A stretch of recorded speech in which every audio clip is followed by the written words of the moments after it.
Bueno, oraingo honetan gorputzaren mugimenduari buruzko zenbait pintzela txiki emango ditugu, batez ere mugimenduan nola sortzen dan jakin dezazuten, ez? Edozein lesio izaterako orduan, nondik datorren agian pistaren bat eduki dezakegun. Orduan, nola mugitzen gara? Daukagu sistema bat osatua, bai hezurrez, bai giharrez eta giltzadurez. Orduan, hezurrak dira egitura trinko bat, kaltzioz osaturikoak batez ere, eta ematen dira sistema honen egitura trinko hori. Bestetik giharrak ditugu, hauek gaitasun elastikoa daukate, eta beraien iskinetan, beraien muturretan tendoietan bukatzen dira. Tendoi hauek egitura fibrosoagoa dira, gaitasun elastiko gutxiagoa daukate.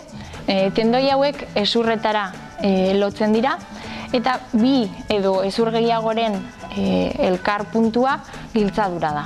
Giltzadura hau egitura egonkorrago izateko ligamento batzuk lotzen dute, tartean barruan kartilagoak ditugu, eta giltzadura hau guztia goxatuko duen likido sinobial bat. Eta hau dena mugatzeko kapsula artikularra, giltzaduraren kapsula. Oinarrizko informazioa lehen emandakoa izango litzateke, giltzadurei buruz, baina gorputzean zehar hezur ezberdinak daude, mota ezberdinetako hezurrak, gihar ezberdinak eta giltzadura ezberdinak baita ere. Baina agian ariketa fisikorako gehien interesatzen zaiguna da gihar ezberdinak sailkatzea, ez?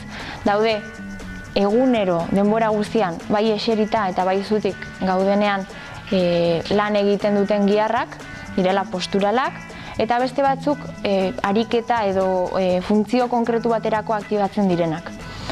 Orduan, guzti honetatik jakin behar duguna da, egunero edo denbora guztian lan egiten ari direnak, normalean ez dutela premiarik gehiago lan egiteko, luzatzeko baizik, eta momentu konkretu baterako aktibatzen direnek, bai behar dutela lan estra hori. Beraien osasuna lantzen denaren menpe egongo da.